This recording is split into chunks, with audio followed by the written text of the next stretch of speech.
All right, hey guys, here we are. I want to take a look here. Ooh. So I do want probably the Thorn. So I guess I'm going to go Thor's Hammer, which is going to be a tougher shot. So you'll see that I'm going to try to top spin. It looks like we got just a little bit more wind into the face this time. So you'll see what I'm trying to do here. Maybe land around here with about 5 ring play.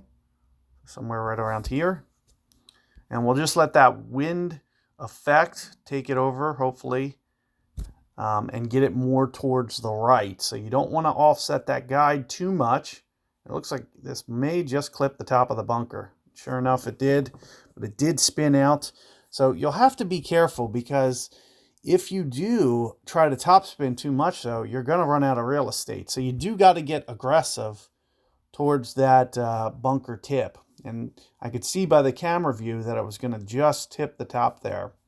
But when you're close enough, it does spin out. So you'll still get yourself in range. You might just kind of put yourself a little in, a little bit longer than you want to be. Typically, you might be in the mid-ish club for the short iron. Now I'm going to be close to the max.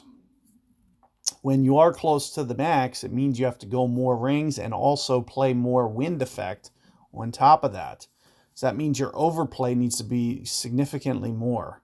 So if a typical Thorn is, say, 1.9 per ring, and, I could have alleviated that problem entirely if my Apocalypse would have had the Thorn in the bag. I would have had that extra carry that would have propelled that over, and I would have been, in a much more suitable spot. Now, you can see it looks like I can't even get, I can't even really do the backspin shot too well. I might just come back, but it's really in between here. So it's really hard to see if it's going to come back or not. And with 5-6 bars, it's really hard to tell. And again, as I mentioned, definitely going to have to, and that just took off my spin. I guess we're just going to time out here. So we'll just go at this. I should have just chipped it forward just a touch.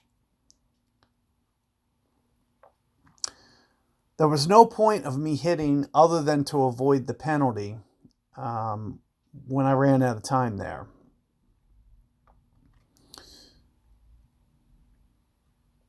So ideally, you don't want to go off the fairway at all. It's just too hilly here. You don't want your shot to go off this fairway. You only use it as a last resort. And I'm kind of at the point where I'm at last resort.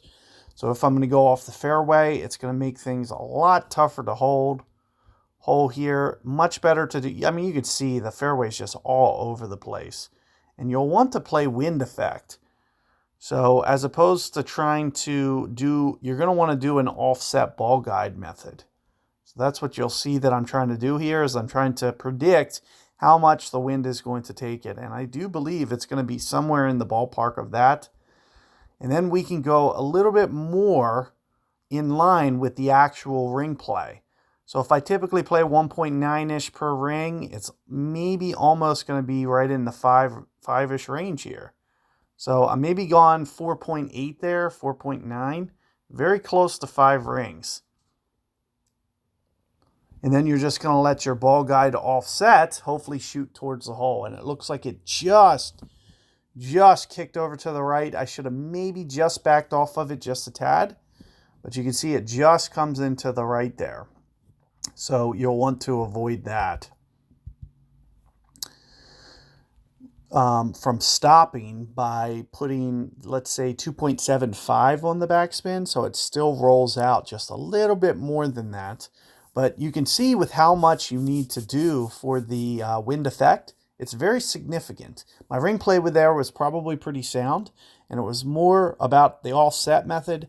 That's what you're going to want to do when you have hilly fairways like that, you want to try to land on the most consistent spot where you can see with the ball guide, and just try to tweak your ball guide to be the correct amount. So that way you don't have to overplay. Let's say I was pointing that at the hole.